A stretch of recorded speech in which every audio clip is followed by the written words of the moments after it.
Guys, come on. Go. Keep it rolling. Yeah. Bomb shelter.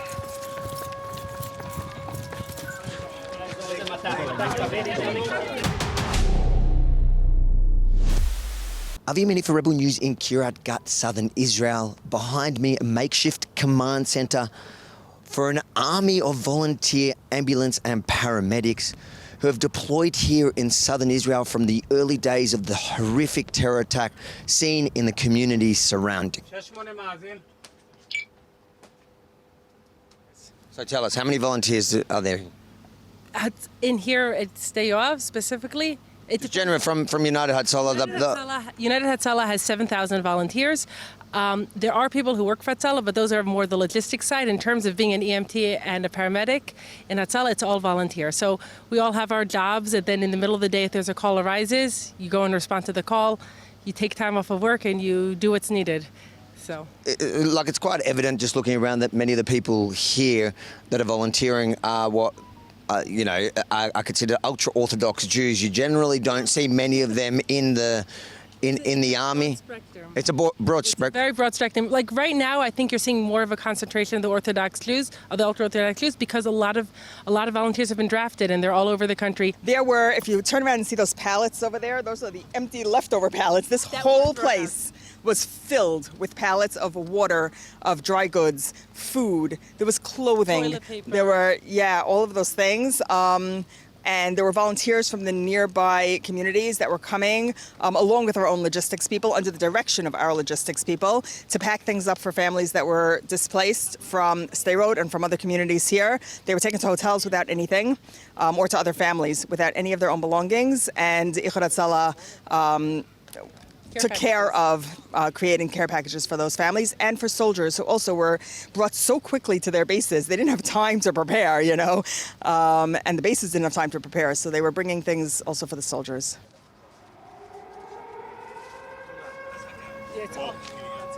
Guys, come on. Keep it rolling.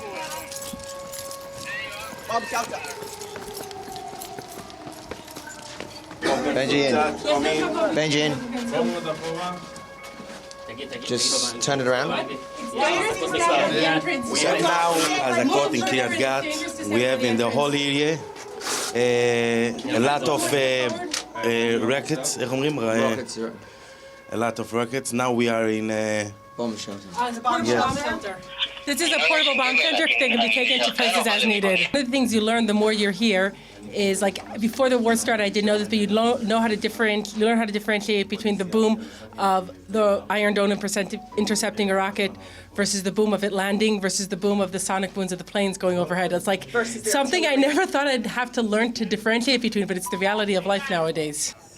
So the paramedics are now waiting to see if there's any injuries that they need to respond to from the last rocket attack here in the local area and the wider.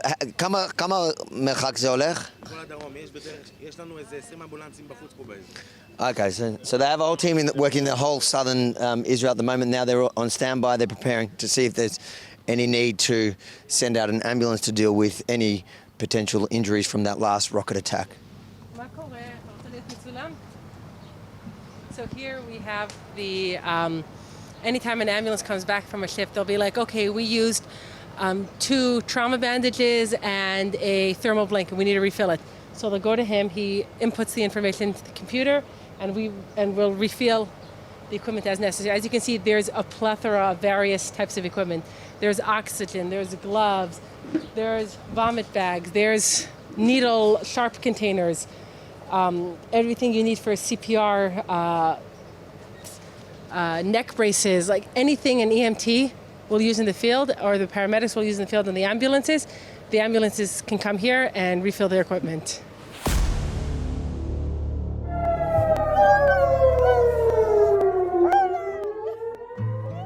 And the Hamas, when they came, they didn't care about Jews, Arab, Thailandi. You're here in Israel, they just killed everyone or attacked everyone. Without differentiation, they just here to like murder and massacre. And the doctor that was shot was an Arab. The Hatzalah volunteer in Be'eri that was killed was also an heir from up north who was working at the party as a security guard.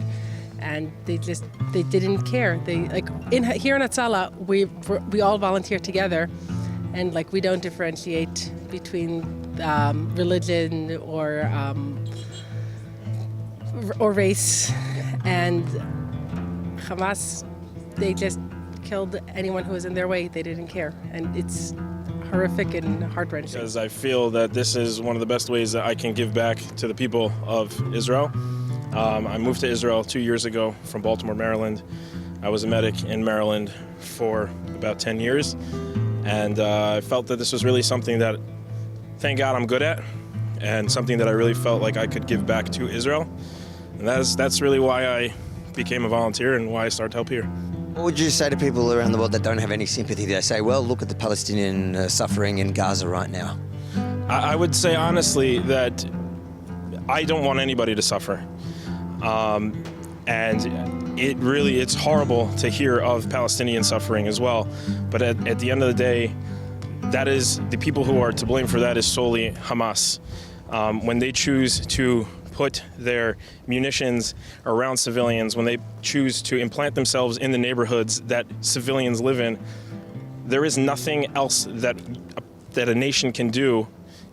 You know, the most important thing that we have to do is we have to disable Hamas from ever being able to do something like this again. And the blame solely lies on Hamas for using their own people to take bombs.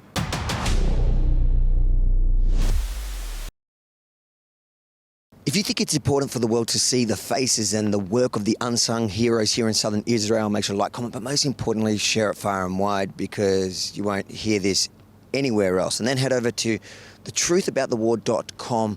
Follow and share all our stories from the front line of this war. And if you believe in our mission, please consider chipping in to help cover the costs. Thetruthaboutthewar.com will bring you the good, the bad, the ugly, and sometimes even the beautiful.